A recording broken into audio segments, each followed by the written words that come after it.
بسم الله الرحمن الرحيم ياسين والقرآن الحكيم إنك لمن المرسلين على صراط مستقيم تنزيل العزيز الرحيم لتنذر قوما ما أنذر آباؤهم فهم غافلون فهي إلى الأذقان فهم مقمحون وجعلنا من بين أيديهم سدا ومن خلفهم سدا فأغشيناهم فهم لا يبصرون أوليس الذي خلق السماوات والأرض بقادر على أن يخلق مثلهم بلى وهو الخلاق العليم إنما أمره إذا أراد شيئا أن يقول له كن فيكون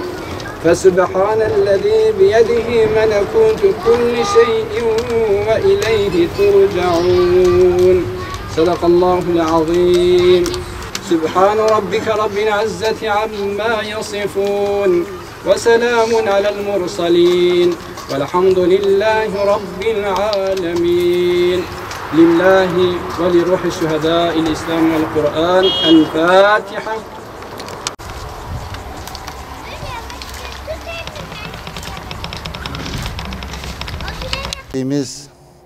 Alelade bir insan değil, bir dava adamı, bir mücahit, bir muvahhid, kısacası bir dava adamı kaybettik biz. İki yönden bakacağız onun hayatına. Ben birinci yönden şu şekilde bakıyorum. Benim aklıma şu hadis geliyor. Allah Resulü sallallahu aleyhi ve sellem şöyle buyurmuştur. Bir insan vefat ettikten sonra onun defteri dürülür, kapatılır, mühürlenir ve bir daha açılmaz. Yalnız 3 kişinin defteri açık kalır.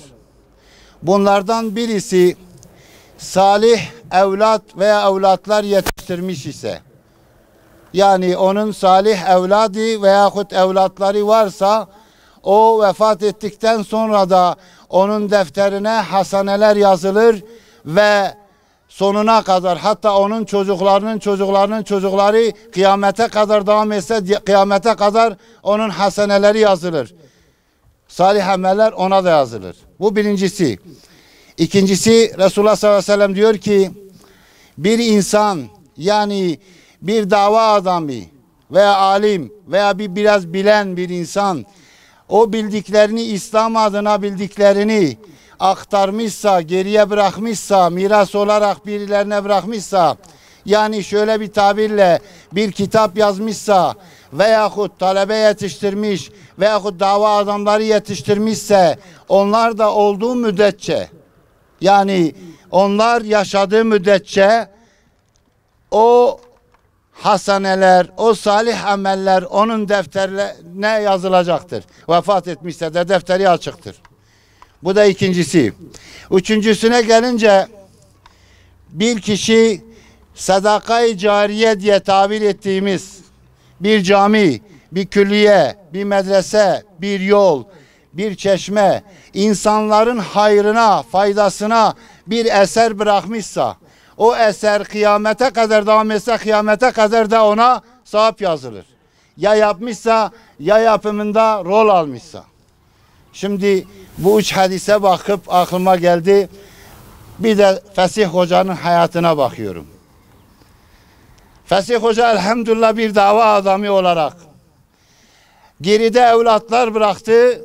Şahidiz ki evlatları salih yoluna devam ediyorlar. Yapacakları her salahiyetin ona yazıldığını görüyoruz. Bu birincisi.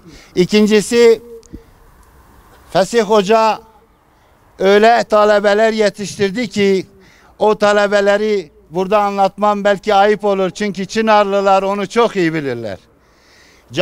Camide ders verdiği, yetiştirdiği talebeler şu an karşımda duruyorlar. Onları yetiştirdi, onlar da başka talebeler yetiştirdi.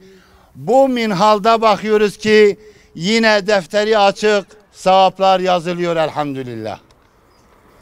Bir üçüncüsüne baktığımızda Fesih Hoca zengin bir insan değildi, evet. Ancak ailesinin geçimini temin edebilecek güce sahip, mülke mala sahipti. Ama bıraktığı eserler ya da dava arkadaşları, kardeşleriyle birlikte bıraktığı eserlere baktığımızda onlarca medrese, onlarca dernek, onlarca vakıf orta yerde duruyor ve orada yüzlerce talebe yetişiyor, yüzlerce insanın hidayetine vesile oluyor. Bu açıdan da baktığımızda defteri açık bir zat görüyoruz. Ne mutlu sana diye haykırmak geliyor içimizden. Bir dava adamı bu şekil olmalıdır. Bir tek defter açık değil, uç yönden ona sevapların aktığını bir dava adamının duruşuyla görüyoruz. Bu birinci bakış açısıydı. Her müminin, her dava adamına düşen buradan dersler çıkarmasıdır. Yani dava adamının ailesinde İslam'ı ailesine, çevresine, her tarafa ve kurumlarına, İslam'ın kurumlarını oluşturmak için çaba içerisinde olmalıdır ki bu çabayı kendi hayatında, onun hayatında görüyoruz.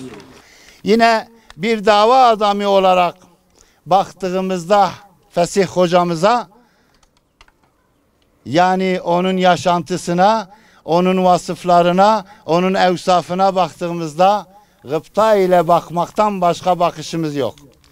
Vallahi gıpta ile bakmaktan başka bir bakış sergileyen yok. Yani dava adamının vasıfları nelerdir diye başlasak işte tavazuydu, halimdi, cömertti, çalışkandı, fedakardı, itaatkardı, ne bileyim yüzlercesini saydığında bu vasıfların her birinin nakşini onun üzerinde görmek mümkün idi. Ben gördüğüm kadarıyla söylüyorum ki sizler daha fazlasını söylüyorsunuz. Sizler daha fazlasına şahitsiniz. Böyle bir insanı anıyoruz. Gençler, özellikle gençler bu dersi iyi çıkarmalıdırlar. Örnek birisi öldü, vefat etti, büyük bir zattı deyip geçmemek lazım. Hayatını alıp tek tek irdelemek lazım. Tane tane, kalem kalem, başlık başlık çıkarmak lazım ve hayatımızda tatbik etmek lazım. Onlar gibi olabilmek için, onların sürdürdüğü bu davaya. Eğer 100 tane vasıf varsa 100 vasfın hepsinin onun üstünde görüyoruz. Bir dava adamı olarak İslam'dan başka bir şey onun hayatında görmedik, görünmüyor. İslam dışı hiçbir faaliyet, hiçbir hareket, hiçbir günah, hiçbir şey göremedik. Varsa Rabbimiz biliyorsa ki biz inanmıyoruz ki vardır. Öyle bir zattan bahsediyoruz. Şimdi bu zatın hayatına kısaca bakalım. Yani dava sürdürmek öyle oturduğun yerde, koltuğunda, evinde, sıcak yatağında dava sürdürülmüyor ha kardeşlerim.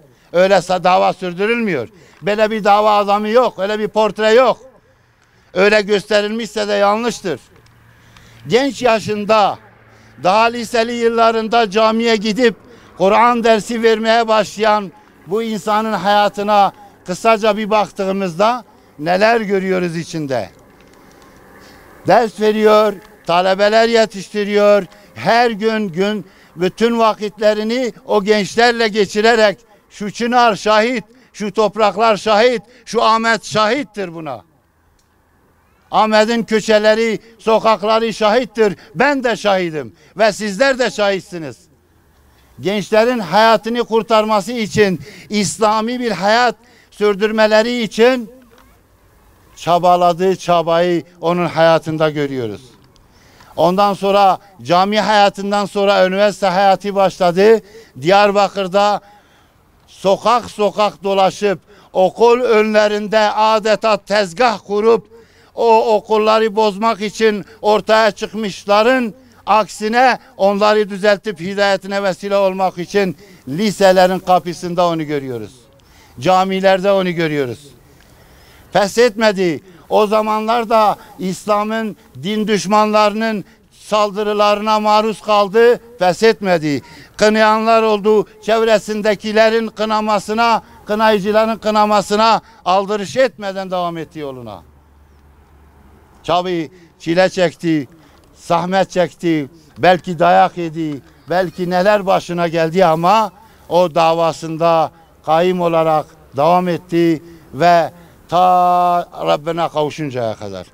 Bir üniversite hayatından sonra bir bakıyoruz ki öğretmen oldu, bir yere hani şimdiki gençler hani kariyer vesaire peşinde koşuyorlar ya bazen. Öğretmen oldu, öğretmen olsaydı belki şimdi öğretmenliği devam ettirseydi ne bileyim bir yerde bilmiyorum ne olurdu. Ama o elinin tersiyle onu da vazgeçip, onu da terk edip kendi bütün hayatını, bütün mesaisini sadece dava için kullandı.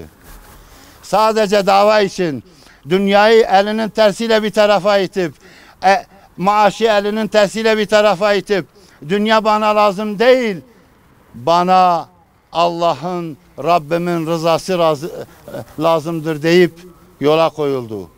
Ve daha sonra mahkumiyet, muhaceret hayatı yaşadı. O karanlık güçler onun peşine düştüler. Aman ha bu insanları hidayete erdiriyor. O ve arkadaşlarını aramaya başladılar.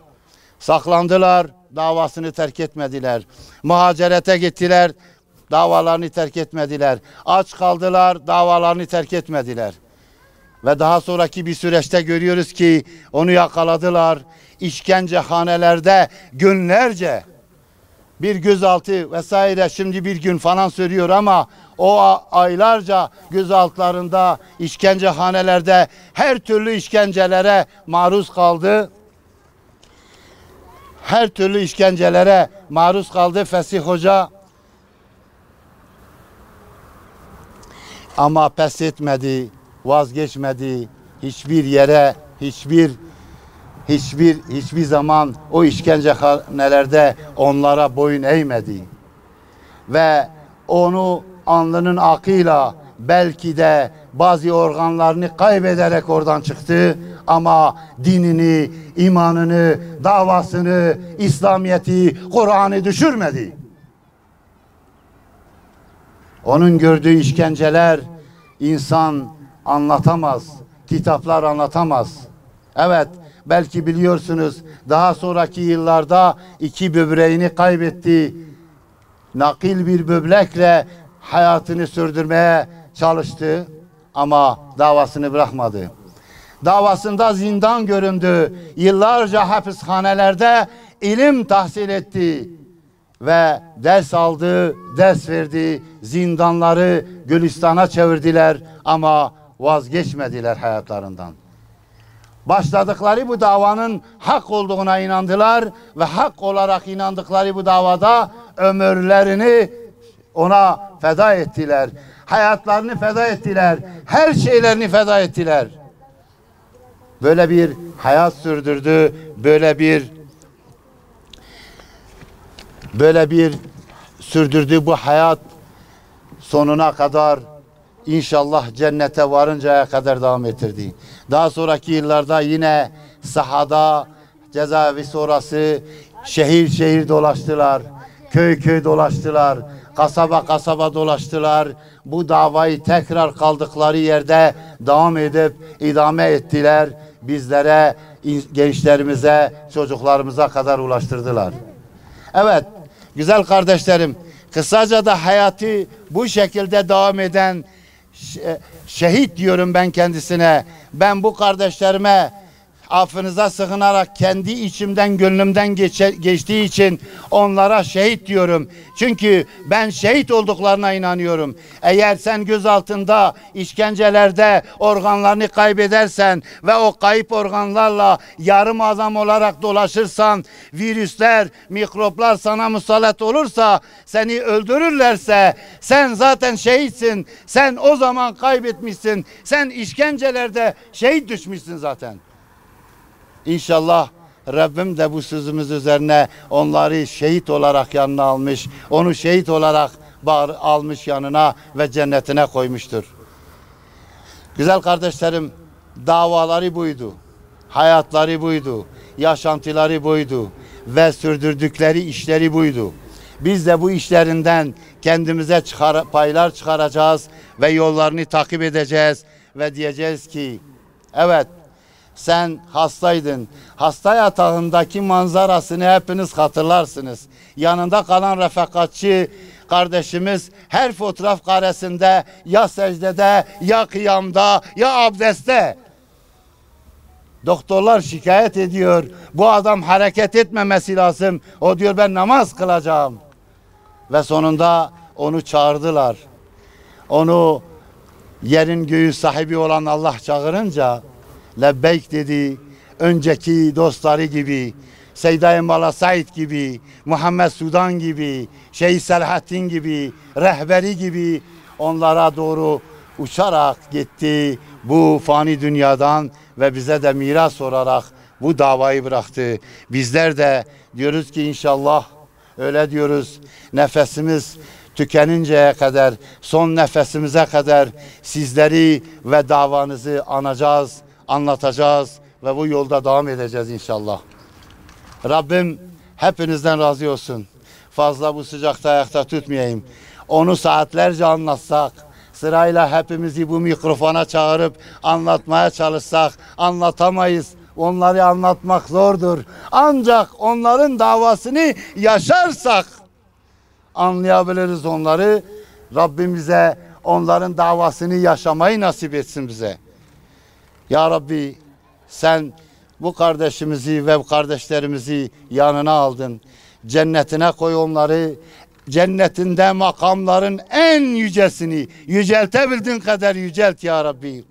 Bizleri de bu davada, İslam davasında ayaklarımızı sabit kıl ya Rabbim. Ya Rabbim, bizi bir an bile nefsimizle baş başa bırakma. Bir an bile davasız bırakma. Bir an bile mücadelesiz bırakma. Bir an bile cihatsız bırakma ya Rabbi. Bu kardeşlerimize kavuşturuncaya kadar bu alnımızı ak olarak huzurlarına çıkar ya Rabbi. Kara yüzlü olarak bizi çıkarma ya Rabbi onlara. Davalarına sahip çıkmayı bize nasip et ya Rabbi. Bu derimizi cennette, bu cennete intikal etmiş kardeşlerimizle buluştur ya Rabbi. Bizi Hazreti Resulullah sallallahu aleyhi ve sellemin sofrasında ikram edenlerle beraber kıl ya Rabbi. Ya Rabbi bizlere acı, bizlere merhamet et ya Rabbi. Ve bize son nefesimizde şehadeti nasip et ya Rabbi. Amin. Velhamdülillahi Rabbil alemin. İlâ ruhi el Fatiha.